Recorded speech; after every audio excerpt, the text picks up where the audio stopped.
Right, so this is a little different, starting the video in the car. So I've driven about 400 miles from Edinburgh down to all the parks down here, Chessington, Legoland, Thorpe Park, etc. Obviously I want to get on Hyperia. Yesterday it vallied, and the ride was shut all day. Now at the time of recording, the park have not announced what's happening today. Did they recover the train last night? Is it still stuck? Is the ride out of operation?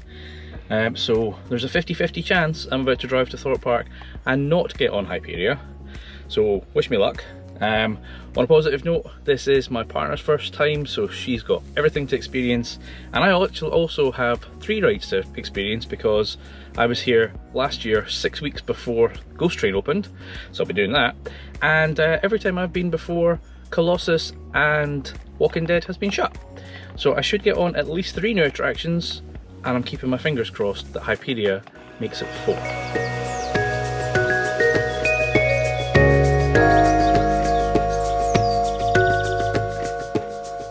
Right, well that was disorganised chaos trying to get in. School trips, all sorts of stuff. So if you're coming here, get here ridiculously early. There's been no official statement from the park. The app says the ride is still closed today. I haven't seen very much testing, to be brutally honest. So I've still got a tiny glimmer of hope. But there's a good chance that I've travelled 400 miles for nothing. Let's see how this day goes.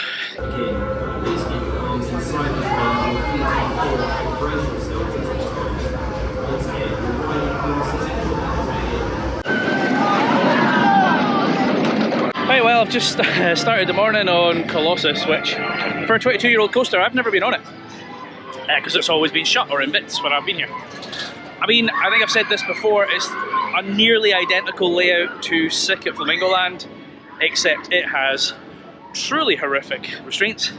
That was very uncomfortable. There is no space, especially if you're in the back row.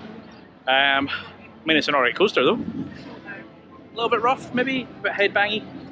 I think I'm going to try and get the Samurai because it says 5 minutes. There's a few things that are big, there's a few things that are small, so let's try and knock off the small ones whilst we can.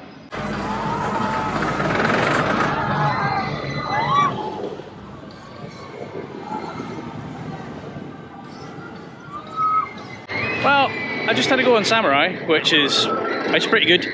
Better cycle than I remember. I always said it wasn't particularly thrilling. I mean, it's still better if you're on a travelling circuit, but that wasn't bad. What was bad was that whilst I was on there, I had a wee sneaky peek at Hyperia, and that train is still vallied at the bottom of the track. There is a lift, but they did not recover it last night, so I would say there is probably a 0.001% chance that I'm getting on that today. Pretty sure that's going nowhere. That means I'll get on it next year when I come back down again, because I'm not here very often. So I am kind of curious, because this area, well, I mean, I had Black Mirror Labyrinth and, well, it's had Slammer, but that's been shut for about 10 years. They have confirmed they're removing Slammer at the end of this season, so that leaves a fairly big space. And it's right next to Fearless Valley, so obviously there's an expectation there'll be some additional rides in this area. And like most people, I've just assumed it would just be a flat ride. That's a big space though. Does that mean they're going to put something a little bigger? A little more exciting? That'd be nice. Maybe when I come back down here to do Hyperia next year, something else will be here as well.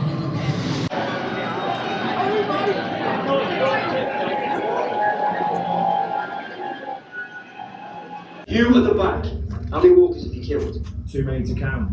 A lot. How many people have you killed? 2. Why? Yes! Walkers have reached the sector. Falls over! We're getting you out of here. Hold on. Well, there's the Walking Dead done. I've never been on that. That was actually pretty good. Weird though, like there's so much empty queue line inside and that it make you stand outside in the sun melting. Seems daft. I'm also personally kind of glad there's no scare actors in there, but it feels like that's what it needed. That kind of attraction. Still good though.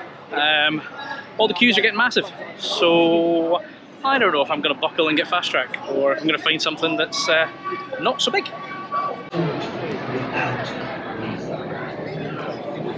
Thank you for your cooperation. That's one thing I do like in the Ghost Train queue, is there are so many nods back to past attractions.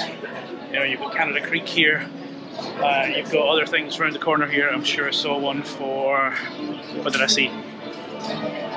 Konica Splashtacular. And we were talking about the Skiing Championship 1975. Loads and loads of callbacks to previous attractions, which is great to see. A couple more Easter eggs there on that timetable. 2016 and 2023 are in red. 2016, of course, is when Darren Brown started, and 2023 is when this came out. Shout out to those guys, they're waving. Hi! I finally got on Ghost Train. Last time I was here was about 5 or 6 weeks before it opened, so that's quite good. I am doing a separate video on like trying to get on all the new attractions. Clearly Hyperia is not going to be on that video, unfortunately. So if you want a more in-depth view, make sure you subscribe for that video. I'm going to see what the queues are like and decide what is next.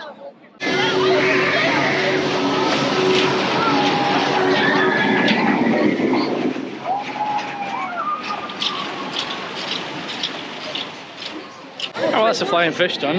It's quite impressive you get 4 laps on that one. What I think is really bizarre, I don't know if any of you have seen the little series I did. Have I mentioned that already? Maybe I did. Anyway, on the history of the park. That was their first coaster, called Space Station Zero. It was indoors and it had over-the-shoulder restraints. Why? Anyway, queues are mental, so I think I'm going to buckle and buy a fast pass, because I'm not prepared to wait. I'm heading over to Hyperia to be nosy, because I've seen people posting pictures of there being a crane currently there to get the train off the track. I have to say, like, a lot of people were like, oh my god, I'm blown away by the height. When I first saw it from the car park, I didn't think it looked that big. I mean, it looks bigger when you get up close. It's not much bigger than the big one. Still the biggest though, eh? Just not one. I'm trying. Carly's suggesting I occasionally have to do work trips and come down to London for the day for, you know, a 3-hour meeting.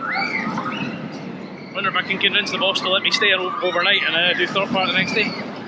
That might be my only way to get this before next year. So I wondered how they were going to get this back, because I guess there's 2 options. One is that they drag it all the way up to the top, around the crest on the outer bank, and just let it complete the course. Judging by the size of that crane, that is not the option they're going for. The second option is that they dismantle that train and remove it from the track piece by piece, take it back over to the maintenance shed and rebuild it. I think that's what they're doing. This could be down for a while.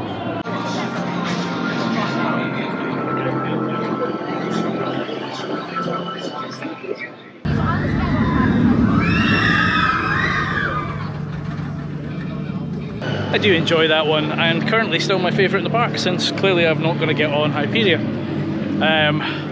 Also glad I paid for Fast Track. It's far too hot to be standing in an outdoor queue for 65-70 minutes. No thank you. Although 12 quid a shot is still a bit much. So all the queues are still massive. I'm kind of hoping it's 2:30, so I'm hoping in the next half an hour, 45 minutes, that the school trips bugger off and things get a little bit quieter. So I might go and take a little breather and get some something to drink.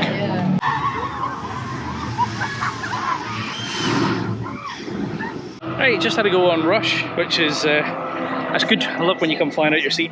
That is, and it was spot on the 20 minutes it said it was going to be. I just chatted to a couple of lads who came up to say hi.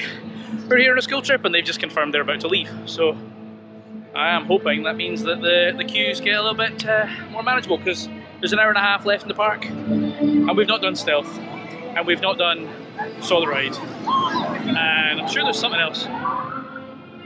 So anyway, I'm going to sit for a bit, see if the queues die down, and then get on something else. So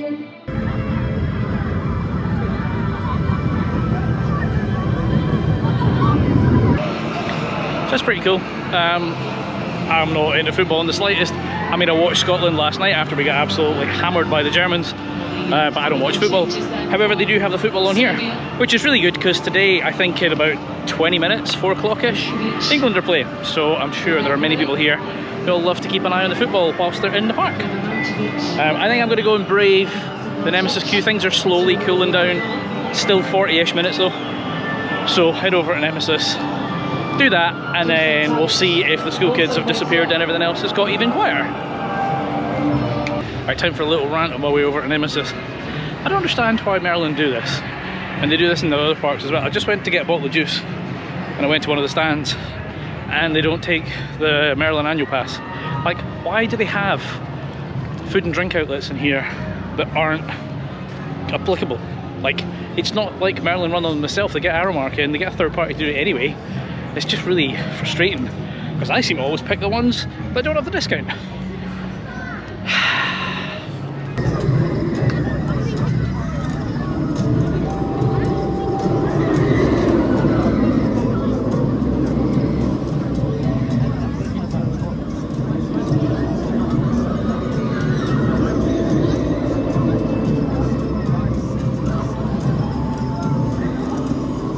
Okay, so I just had to go with Nemesis Inferno, which I know there's a lot of debate over which one is better.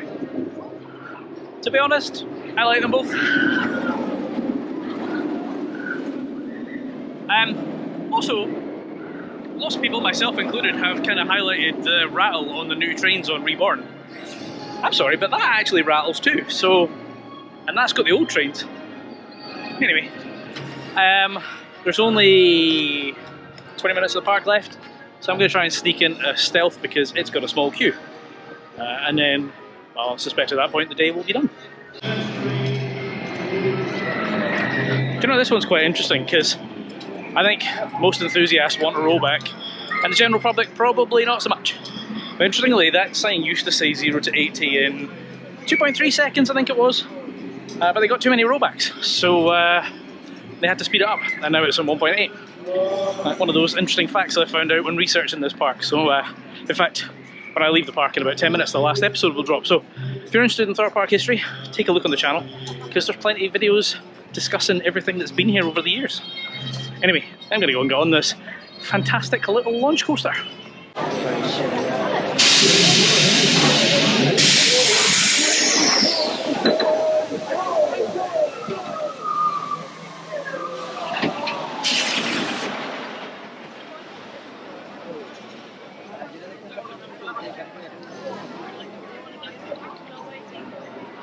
Alright, well there we go, we've just finished the day there on Stealth. Fantastic ride, absolutely love that one. It's been a good day. It's been a little disappointing. Obviously I really wanted to get on Hyperia. I don't come here very often. It's, you know, a 400-mile drive for me, so this is my annual jaunt. I didn't get on it obviously, which is, as I say, frustrating, but I have had a good day. It has been busy, which I think is the school trips. I always forget the English school trips, because it's just not a thing we do in Scotland, at least not at this time of year, because we break up in like next week. So that always catches me out. But I have had a good day, and I do like this park. It's probably my favourite park in terms of ride selection, and it's a nice size. So one of my frustrations with towers is it's huge. Anyway, that's me. I am in Drayton Manor tomorrow for my last visit on the way back up the road to Edinburgh. So make sure you hit that subscribe button if you haven't already. Hit like if you've enjoyed this one, and yeah, I'll see you in Drayton Manor. Adios.